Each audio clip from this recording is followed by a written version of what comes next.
So are you saying that when people come and take part in your meetings, it's more likely that this contracted energy will explode? It's possible, but they aren't my meetings, and this energy has nothing to do with anybody.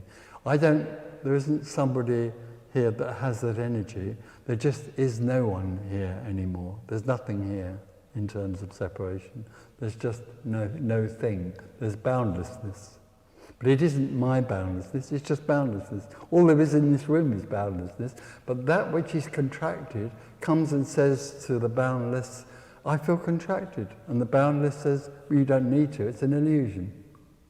Now, it's possible that in some way or other, those words can dislodge an idea about being someone, but also the most powerful thing that's going on right now is that contracted energy can simply melt into the whole. But it doesn't have to be at a meeting, it can be down at the bus stop in Vienna. It doesn't, because everything is only the boundless already. And when in the meeting I say to people, or this says to people, look, there is only the beloved. The beloved is speaking to you right now. The way you sit, what you feel, what you hear is the beloved. It's never left you. So you don't need to go anywhere to find it. That's amazing. And sometimes something resonates with it. There's a resonance. Oh, so it's not after I've meditated or purified my mind or done self-inquiry. It's none of those things. It's here already. It never left. I've been rushing around looking for it. And it's here. That's amazing. It makes me angry to hear you saying this, because I just have yes, it makes a lot of people angry. Yes. Lots of people get very angry about this message, and a lot of teachers or parent teachers who try to help people do not like this message at all. I think it's not compassionate. It's so sweet. It has no compassion. It's the only compassion. The only compassion there is that which destroys the illusion of separation, of imprisonment. That's the only compassion. That leaves freedom, unconditional love. But it does make people angry. It makes me angry, because me feels impotent. Yes, this is what I'm feeling. Yeah! Absolutely. Yes, it feels like as if you are on an island over there, and I am on an island over here. No, fine. And I just can go to your island, and this makes me angry. This is like a promise of paradise, but I can't go over there to you, so this, yes. No, absolutely. But strangely enough, it's interesting you put it like that, because there isn't an island here, there is only paradise. There isn't anything here, there's only paradise.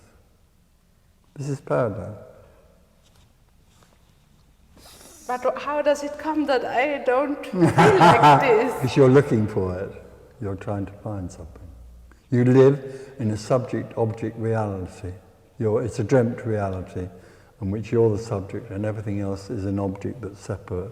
So you then objectify liberation. Oh, I want to find it. It's a thing I can find. Tony Parsons has found it. I haven't actually.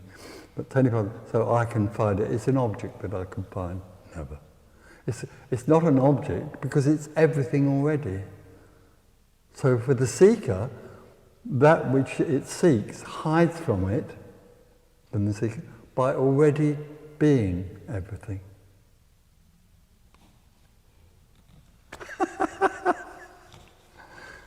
Can't be found because how can it be found if it's everything already? How can you find it if it's everything?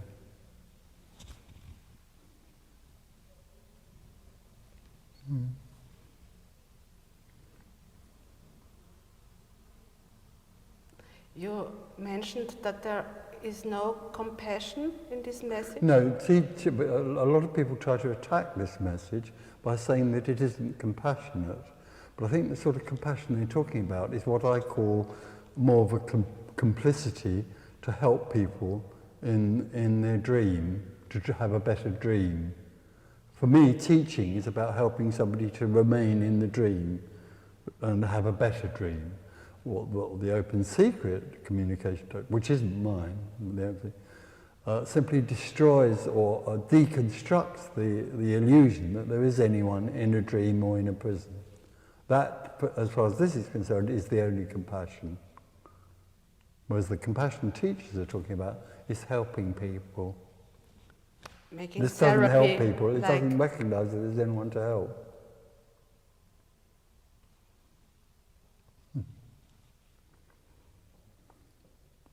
So, during the meetings, in what way are you helping the people to wake up from this? That's absolutely what I'm saying. There isn't anyone to help wake up. All that's happening here is the exposure of the illusion that there is such a thing as a seeker that's real, that can find something else called liberation that's real. This is exposing the absolute fallacy of that idea. And if people can't hear the They go on message? seeking, getting angry.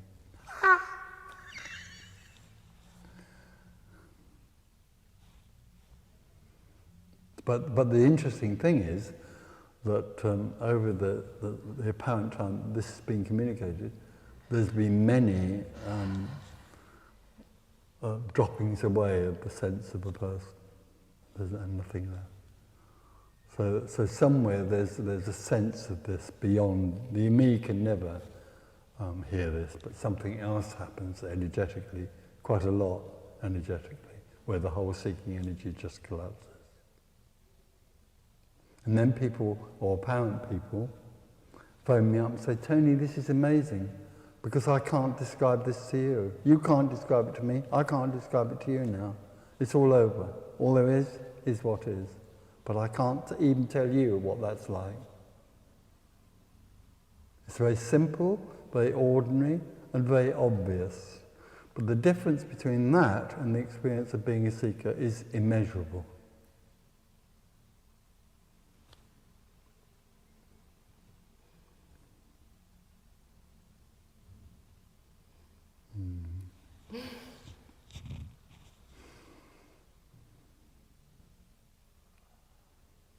In what way are you living differently since this happened to you? In that I'm not living life. Life is just lived. There's no one in here doing it. There's no one in here sitting right now. There's nothing in here that's responding to this out of anything that's held or known here. This is speaking out of nothing. It's not speaking out of anything that's known or held on to. So living is, all there is living, happening, apparently. This is about like giving up resistance? Or No, it's not about anything that you could describe. It's not about acceptance. You know, some people talk about, oh, come and accept that you are one, or be open to the idea. But that's something else that the seeker would have to do and is totally incapable of doing. The seeker can't be open or accepting because it's in an apparent jail, so it's trying to break out of a jail. So this is not about being open or surrendering to life. There's just nothing left but life. Life just seems to go on happening. So it wouldn't be right to say that there is no resistance left? No. Well, there isn't anything that resists, and there isn't anything that now lives in the separate dream. So that's all, that illusion, which was never real, has simply is not there anymore. And all there is life happening. Nobody's doing it. Nobody's doing anything.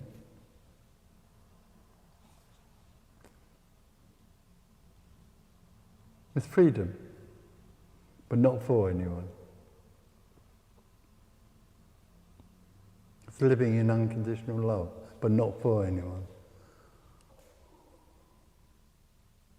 When there's nothing left, then there's everything.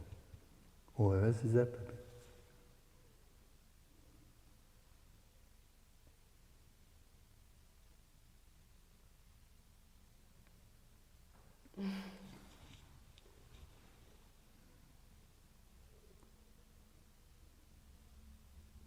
yes, it makes me sad because I feel like I don't get it. Every time when you are talking about it, or Jim, you won't get it. You'll never get it.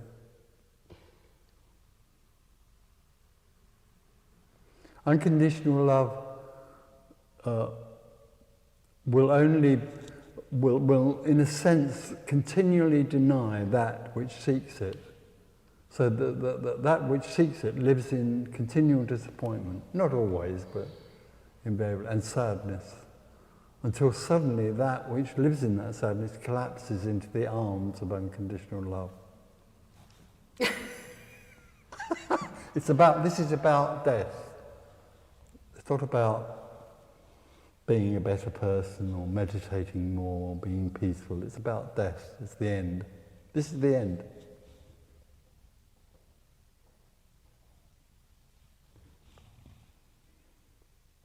Okay. Thank you. Thank you. Mm-hmm.